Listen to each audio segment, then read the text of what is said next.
The NASCAR playoffs are finally upon us, which means that everybody's going to be making their incorrect predictions and then pretending that anyone else who was wrong is the biggest idiot in the world, even though we all were wrong. But I want to at least try and help you guys today to be less wrong. So what we're going to do is look at the drivers and tracks in the playoffs and see if we can get some kind of baseline to what each driver might do and how it might all play out. And from there, y'all pick what you want. So this is the playoff grid as listed by NASCAR with all of the playoff points and different bonus points put in. They'll be racing for 3 rounds up to the championship at Phoenix. The first round being at Darlington, Kansas and Bristol again.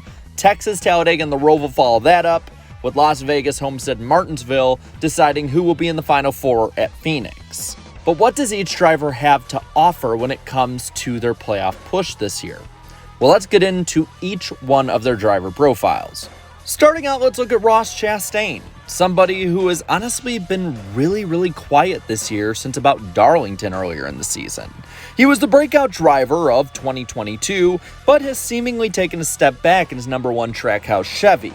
Since Nashville, when he won in June, he has won top 10 in the last 9 races, and that was a 7th place finish at Michigan. So he is definitely not carrying all the momentum in the world into the playoffs this year. He is tied for 3rd in stage wins of the playoff drivers, and the middle of the pack with stage points. But overall, I really think that his biggest need is to not make any rivals like he has before in the playoffs this year. He probably has the ceiling of the round of 8, but he could be a surprise first round exit if things aren't straightened out. Kevin Harvick is another one that's going to be really interesting to watch. It's his last season, and overall the season has seemingly tapered off with speed for him for the most part all year.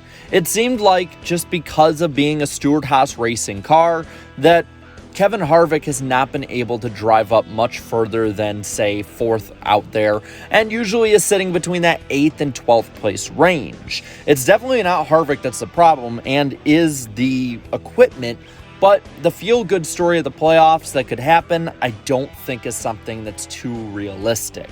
Yes, he could make it to the round of 8, but he also could be eliminated first round if everything doesn't go right. Next up is Kyle Larson. Larson and his number 5 Hendrick Chevy team, in my opinion, are the Jekyll and Hyde of this year's playoffs, and possibly the most interesting team to watch going in. You see, he leads the Cup Series with 10 top 5 finishes this season, and he scores top 5 in stage points earned. Based on that, you would think he is an easy lock to be a championship contender. He also leads the playoff field with 6 DNFs on the season out of 26 races. And while those haven't come mostly in recent races, it's still an astonishing number that shows that he is truly the embodiment this year of checkers or wreckers. He has the speed of William Byron, but he has the inconsistency of somebody you would think would be a round of 16 exit. And because of this, I don't know at all what Kyle Larson will do. He needs to capitalize on the speed they have and win, but that's been difficult. He could very easily win the championship this year and be a championship 4 ceiling, or he could very easily have bad luck and be out in the round of 16. Now, Brad Keselowski is interesting for completely different reasons than Kyle Larson. That number 6 RFK team has gotten better throughout the season, and he's done just about everything but win in 2023. Arguably, RFK has become Ford's number 1 team, at least in performance this year, and it seems like Keselowski and the team overall have gotten better as the year has went on, just like last year, but at a higher level. Keselowski could be an outside championship contender, but I really think that this team is a year away or so from truly being elite once more. And for that reason, and the reason of not being able to win and needing to win, I'm going to say his ceiling is a round of 8 exit, but he could be bounced in the first round if all hell breaks loose. Heading into the 2023 season, I think the biggest storyline going in was Kyle Busch. Busch going over to RCR, a team that had been kind of like RFK, floundering around for about a decade, could be either the resurrecting force of the team, or it could be the death knell of his career. and it seems like it was the former rather than the latter, as while he's been inconsistent, he has been unbeatable when he is undoubtedly on. The issue is he's 12th of 16 in stage points, so anywhere that he is high up in points has been because of good finishes rather than running good during races. He has significantly cooled off his pace since his 7 top 10s in a row from May to July, but he has also only led 7 laps since Nashville. Those would not go in his favor, though Kyle Busch is somebody who can turn it on at the end of the season and be very clutch, so that does go in his favor. His ceiling? A championship 4 entry. His floor? Well, I'd say around a 16 exit if all things went wrong. Busch's former Toyota teammate in Denny Hamlin is another interesting case. He has been most of the time one of the fastest guys out there for all of 2023. He's top 3 in both stage points earned, which he's second, and third in stage wins. That will be really interesting. And I think that if it was just going off speed, he'd be somebody who at the very least would be in the round of 8. But the problem is that he has a few weaknesses, one of which this season has been super speedways, where he's only had 1 top 10 this season in the 5 races run at this style of racing. That could hurt at Talladega. The other one is the fact that, well, he's been using up Kyle Larson over and over again, and Larson will probably want to get his revenge when it matters most. I think that Hamlin could make the championship 4, but I could very easily see him getting taken out at the Roval in the round of 12. Now, Ryan Blaney is on the very opposite end of the coin, in my opinion, than Denny Hamlin. Blaney has been in free fall since his Coke 600 win in May, and since Gateway, he's fell from the points lead to 13th overall if you don't count the reset. Yes, the reset does save him a bit, but it has been clear that Blaney is slow at this point, and he's shown the speed to compete, but since that Coke 600 win, he's also been 30th or worse 5 times in 12 starts. The first round of the playoffs has historically been a bad round for the most part for Blaney, and when you add in the fact that he doesn't have the best cars of his career either going in, it's gonna probably be a rough March for him. I was debating what his ceiling would be. I would say that if everything in the world goes right, especially with a super speedway, he could be round of 8, though I'm probably going to lean round of 12, and his floor is easily a first round exit. Going back to RFK, I think we're going to look at the face of RFK in Chris Buescher. Buescher has won 3 of the last 5 races, and when it comes to momentum, nobody has him beat. He is clearly the guy with the hot hand, and he's going to take that in with a vengeance into the playoffs. He's not finished below 18th since the first Richmond race this year in the spring, and has been maddeningly consistent for many. If he continues the consistency and his ascension in performance that he's been having through the summer, this very easily could be a championship contending driver. At the moment, I don't know about that though, because I think they're just scratching the surface, and I still think this team is a year away from true contention. He has scored also the second lowest amount of stage points in the Cup playoff field, and that, in my opinion, means there's a very thin margin for error, as all of these points accumulated and wins have come from being good at the end of races. If something goes wrong, this team very easily could be possibly a round of 12 exit. Though I'm going to say that his ceiling is easily a championship contending championship 4 entry. Now from the man with the hottest hand to the man with the most consistent one. Martin Truex Jr. is the regular season champion, and in the past that has boded well for many drivers and has really made deep playoff runs almost inevitable for whoever gets it. He's turned the clocks back this year, having one of his best seasons in probably the last half decade, and he has the second most stage wins of the 16 playoff guys and the third most stage points. He's already led 832 laps, and it's pretty clear that Truex is, I would say, the odds-on favorite. So, for that reason, his playoff ceiling and expectation should be a championship 4 entry. Though, I think his floor is the round of 8. Though, I think it is very easy to say his floor just is finishing 4th in the championship 4. Now, his teammate Christopher Bell is another story.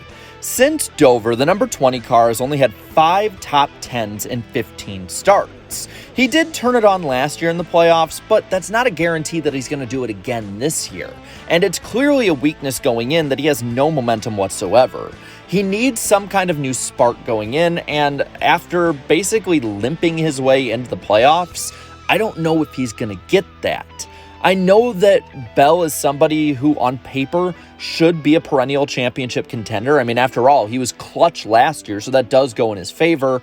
But I can't just say that he's going to be clutch among the playoff field every year when there's 15 other guys that could be clutch too. So for that reason, I have his ceiling at the round of 8 and his floor at the round of 16.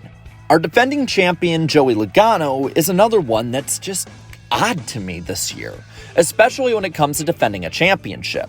He's been middle of the road when it comes to stage points and stage wins, and he hasn't been inconsistent per se, just unremarkable. When you think of guys going for wins week in and week out this year, it's odd to say it, but Joey Logano is not on that list. Outside of the 140 laps he led at Atlanta in the first race when he won, he has led 120 laps in total for the rest of the 25 races this season, and he has led no more than 25 laps in a race this season outside of that Atlanta domination. There's nothing here really speaking towards him being a real contender without some major change of course. So for that, I'm going to say that his ceiling is the round of 8 and his floor is the round of 16. Next up is Bubba Wallace with his first entry into the playoffs in his career. He is in the bottom 4 of stage points earned and one of only 2 drivers that made the playoffs this year to not earn a stage win in the 2023 regular season. He only has 1 top 10 in the last 12 races, and he has been top 20 in 10, which means he's finished between 11th and 20th more often than not. He seems like a one-and-done in paper, but that is not the full story. He was really good in the spring at Darlington, got a good finish there, and he won last year at Kansas and showed speed at Kansas in every next-gen race at the track, so he's going to be in contention there. His playoff ceiling for me, even though Talladega is the next round, is the round of 12, and his floor is around a 16.